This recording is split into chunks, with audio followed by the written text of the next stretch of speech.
My name is Paul Shelley, and welcome to TheAstroHistorian. This is a channel dedicated to exploring and explaining the lore of sci-fi and space universes and discussing their impact. Today, we'll be talking about the original outlaws of humanity, the oldest surviving outlaw tradition in the universe of Star Citizen, the Nova Riders. Before I get started, I want to personally thank y'all for your continued support. We have over 16,000 subscribers and are growing more every day. So if this is the second time you've watched one of my videos, make sure you hit that subscribe button and the bell icon to be notified when these are released.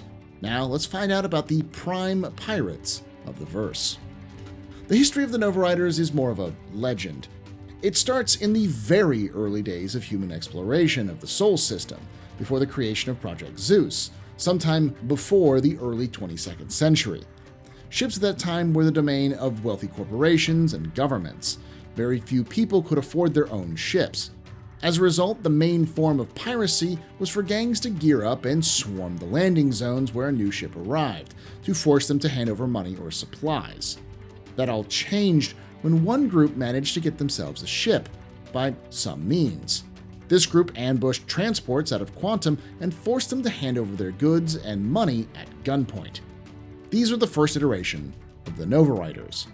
Space warfare was primitive in those days, but it did seem to be effective, as the first poor transports that were hit seemed to give over their cargo willingly in shock.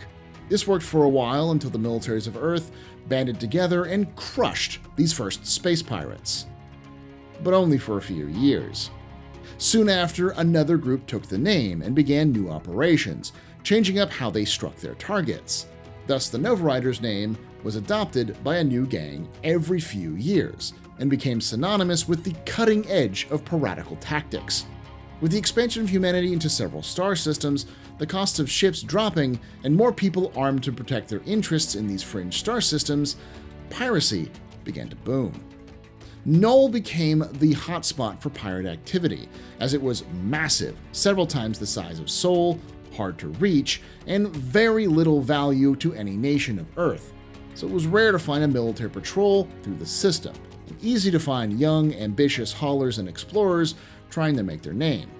Thus, piracy rapidly developed in complexity between 2290 and 2380, and would become one of the reasons for the formation of the first unified human government, the United Nations of Earth.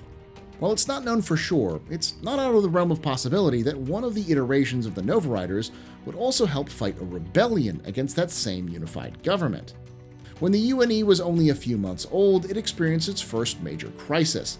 A military ship belonging to a member state rebelled and demanded the dissolution of the UNE, threatening to bomb cities of Earth from orbit if they did not meet their demands. While the ship would be easily disabled and captured by the remaining UNE forces, it wasn't before 6 other ships also rebelled and made the same demands. This was the start of the Unification Wars, a series of rebellions that would get increasingly more brutal over 4 years. It is likely that the Nova Riders and other pirate groups actually participated in this war, lending aid to the rebels, as when the war ended and the rebels were defeated, many escaped to become the first outlaw syndicates. So the possibility is fairly high that the Nova Riders helped fight in the Unification Wars, either aiding the rebellion or, after the end of the war, taking up the mantle for a new generation. This tradition continued for over 800 years, each new iteration being more clever and ingenious than the last. One of the more recent iterations of the gang pioneered a psychological attack, where they would flood the comms channels with loud thrash metal once they attacked.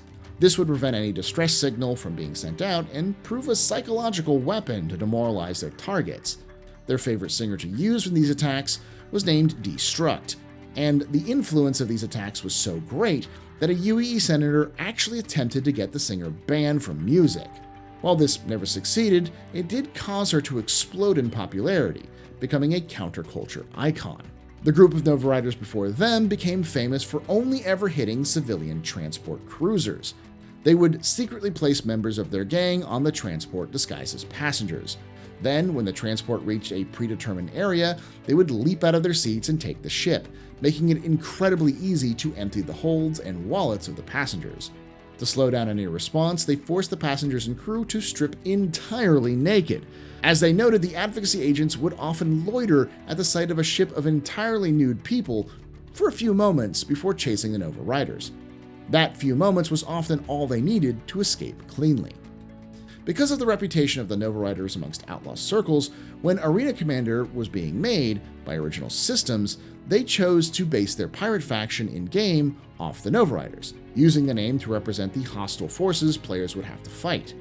As a result, the Nova Riders became a household name, to the chagrin of many traditional pirates. Recently, this has resulted in every new group of thugs who thought they could make it as a criminal giving themselves the title of the Nova Riders.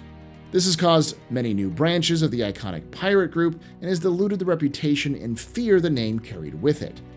There even seems to be a new chapter in the Nova Riders story, as the Lowriders are a common sight in the stand-in system. It's my belief that these are the most recent iterations of the Nova Riders, who felt they had to change their name as the classic Nova Rider brand had become tainted. While you can still find yourself face-to-face with the Nova Riders today, their infamy has taken a major hit because of the gentrification of it. It's important to remember that outlaws and pirates in Star Citizen are as much rebel as they are criminals. They hold themselves to many codes of honor, not always evenly practiced, but often respected. In fact, they even bind together when a larger threat arises. For instance, today, Null is known as a pirate haven, where many various syndicates and gangs battle for control of the system. However, when a Vandal fleet attacked the system a few years ago, the pirates pulled together and fought off the invasion as a single group. Something similar would happen in Nexus when the UE Navy and Advocacy arrived in the system to clear out the outlaw presence. The locals of Nexus banded together to fight off the invaders, though they didn't have the same luck as the pirates of Null. So it's a big deal that their tradition has become diluted because of a video game company working in a societal system they despise. Time will tell if this fad will fade from memory, or if the Nova Riders' name will be brought down forever.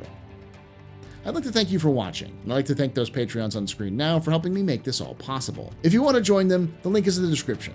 For as little as $5 a month, you can get early access to videos, including a timed exclusive covering the entire history of the Star Citizen universe, whose first episode has recently been released to the public. Check it out now to see what $5 a month will get you. For now, let me know what you think about the Nova Riders in the comments below. And as always, remember, ex Historia, ad Astra.